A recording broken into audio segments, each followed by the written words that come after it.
Bismillahirrahmanirrahim. Assalamualaikum warahmatullahi ta'ala wabarakatuh.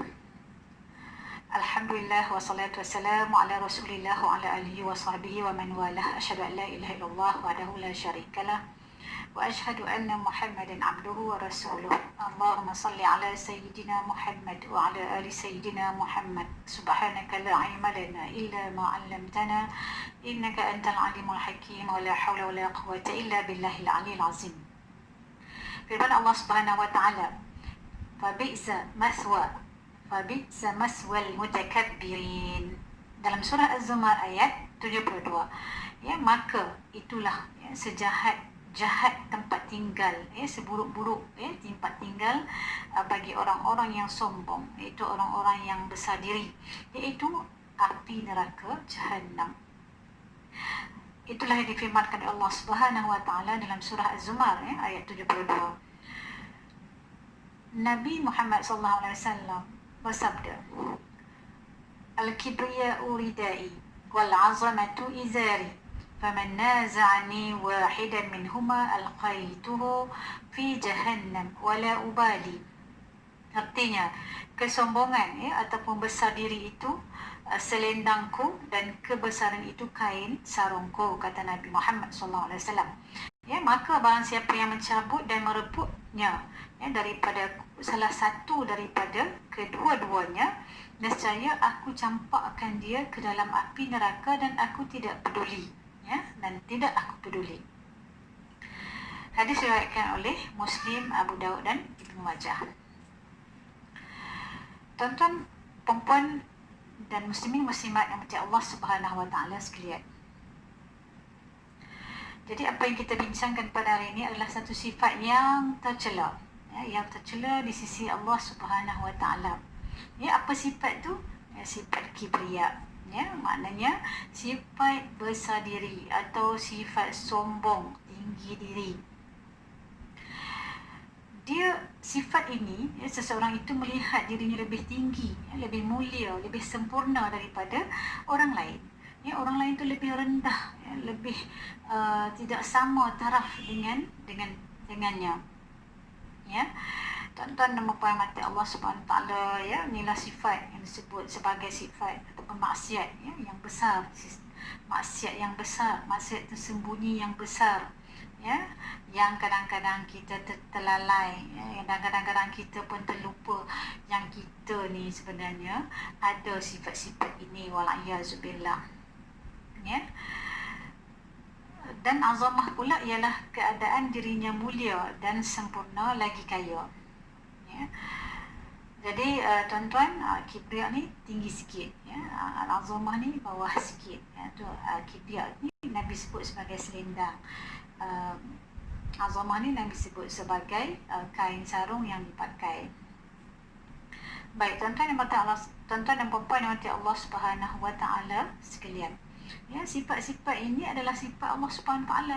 Jadi kita sebagai hamba ni kita tak boleh ambil sifat al-khaliq. Kita adalah makhluk. Sifat itu selayaknya adalah sifat Allah Subhanahu wa taala. Selayaknya bagi Allah Subhanahu wa taala.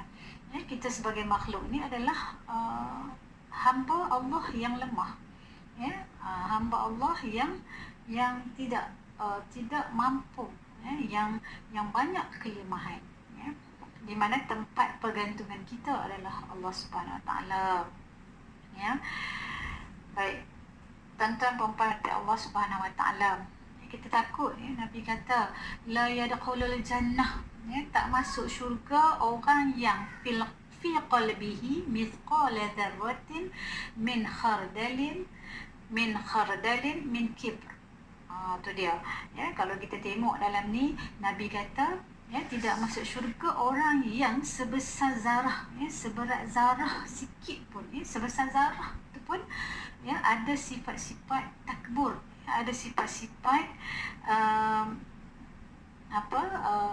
besar diri ataupun tinggi diri ini, maka tak masuk syurga, kata Rasulullah sallallahu alaihi wasallam. Itulah menunjukkan bahawa sifat kibriya ataupun sifat besar diri ini adalah pelakuan yang tercela.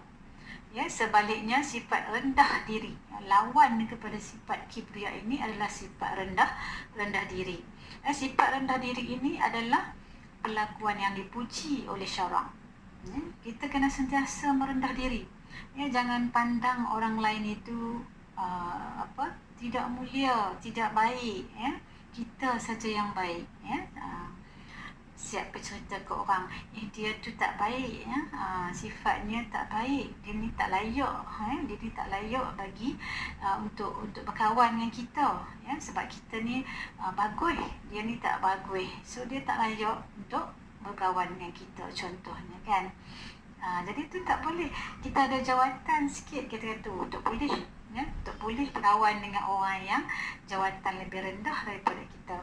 Sebab apa? Sebab nanti kan, nanti kita dia rasakan orang tu tidak menghormati dia. Dia rasa kalau dia bersama dengan orang yang rendah jawatan tu, dia rasa dia pun hina. Kalau dia bersama dengan orang yang yang kebanyakan, pun dia rasa dia tu akan jadi hina bila bergaul dengan orang yang lebih yang kurang daripada dia. Itu bahaya. Kadang-kadang kita rasa kita rasa kita nak dihormati oleh orang lain juga, merupakan satu sifat yang tidak baik. Kadang-kadang tuan-tuan dan puan-puan, orang WhatsApp kita, orang mesej kita, mentang-mentang lah orang tu kerja tukang kutip sampah, mentang-mentang lah orang tu dia tidak setanding ilmunya dengan kita, kita pandang rendah kepada dia. Jadi itu yang dimaksudkan oleh Nabi SAW. Mana mungkin orang seperti ini, yang bersifat seperti ini masuk ke dalam syurga Allah Subhanahu Wa Taala. Dan tiada menambah Allah Taala akan seorang hamba dengan sebab memaafkan kesalahan orang lain, melainkan kemuliaan, dan tiada merendah diri seseorang itu kerana Allah Subhanahu Wa Taala, kecuali mengangkat kerana Allah Taala, kecuali mengangkatnya oleh Allah Taala. Jadi tuan-tuan dan puan mati Allah Subhanahu Wa Taala sekalian, jadi kita kenalah merendah diri. Kena selalu merendah diri kerana kita ini, siapalah kita di sisi Allah Subhanahu Wa Taala. Di dunia ni kita nampak hebat. Di dunia ini kita ada kedudukan, kita ada jawatan, kita pula digelar pejuang-pejuang Allah, pejuang-pejuang agama Allah Subhanahu Wa Taala. Itu yang paling bahaya. Sedangkan dalam diri kita ini ada sifat takbur, ada sifat kibria, iaitu sifat yang tercela, maksiat tersembunyi yang besar di sisi Allah Subhanahu Wa Taala. Baik, muslimin muslimat mati Allah Subhanahu Wa Taala sekalian.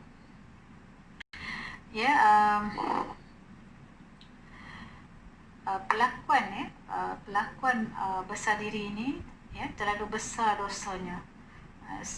Sebab tu Nabi sebut di dalam hadis tadi, di mana seberat biji sawi sekalipun tidak akan masuk syurga. Itu merupakan satu amaran, satu nasihat, satu cegahan daripada Rasulullah SAW. Selain daripada ayat Quran sendiri menyebut fabi'sa maswal mutakabbirin, yang kita sebut di awal tadi. Dan ada kenapa sifat ini tidak memasukkan seseorang itu ke dalam syurga? Sebab di bawahnya ada lagi 3 macam kekejian yang besar. Yang pertama, kekejian yang pertama ialah ia mengambil ataupun merebut sifat-sifat bilik Allah Subhanahu Wa Taala. Baik, yang kedua, mengingkari kebenaran, dan mengingkari kebenaran dan menghina manusia, sebagaimana Nabi SAW bersabda, al-kibru man bataral haqq.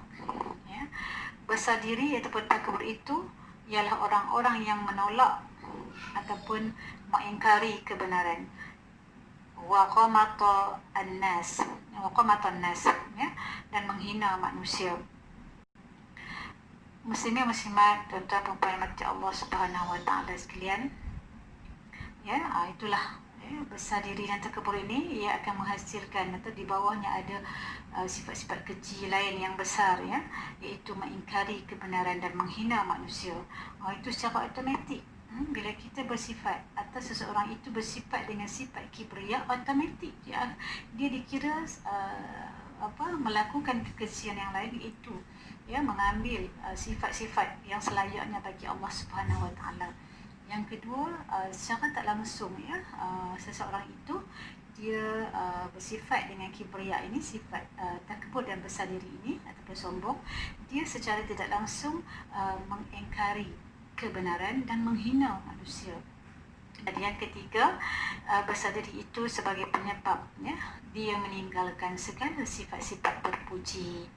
Ya, ini kerana orang yang besar diri, dia tidak mampu untuk menyayangi manusia yang lain, ya, sebagaimana dia menyayangi diri dia sendiri. Kalau dia sayang orang lain, bagaimana dia sayang diri dia sendiri, nescaya sifat-sifat ini tidak akan ada di dalam hati dia. Ya, tuan-tuan yang dirahmati Allah Subhanahu wa taala sekalian, ya, dalam kita berdakwah, ya, dalam kita ini berada dalam saf perjuangan Islam, tidak sepatutnya sifat ini berada kepada kita. Ya, sama ada kita berada di bawah, ya, di pertengahan, ataupun berada di peringkat yang teratas, ya, sebab benda inilah, ya, sifat inilah akan menghalang kita daripada sifat-sifat terpuji yang lain secara automatik. Jadi tuan-tuan dan puan sekalian, itulah, sekadar itulah tazkirah ataupun peringatan mutiara-mutiara di waktu duha ini daripada saya, Ustazah Masrura Ismail, ya, buat diri saya sendiri, ya, bukan untuk semua pendengar-pendengar sekalian, tetapi untuk diri saya yang lemah, yang hina dan yang dhaif ini. Semoga di sana, ya, Allah memberi kita kebahagiaan, ya, Allah memberi kita kelapangan, Allah memberi kita hidayah, ya, untuk kita terus menyematkan dalam diri kita sifat-sifat terpuji, dan kita menghindarkan maksiat tersembunyi yang besar yang kadang-kadang kita sendiri terleka dan terlalai. Ini disebabkan pengaruh daripada persekitaran, ya, disebabkan pengaruh-pengaruh lain yang kita terdapat ataupun yang kita tidak mampu untuk mengelak. Oleh itu, marilah kita sama-sama beristighfar kepada Allah Subhanahu wa taala, ya, kerana setiap manusia itu tidak pernah tidak melakukan kesilapan. Khuliqal insanu dha'ifa, ya, dijadikan manusia itu makhluk yang lemah, ya. Innal insan la yakhlu min al-khata' wa nisyan. Ya, manusia itu tidak pernah sunyi daripada kesilapan dan juga kesalahan. Oleh itu, aku qali hadza wa astaghfirullah li wa lakum. Wassalamualaikum warahmatullahi taala wabarakatuh. Dan kita jumpa lagi, ya, insya-Allah, ya, pada slot yang seterusnya, ya. Assalamualaikum warahmatullahi taala wabarakatuh.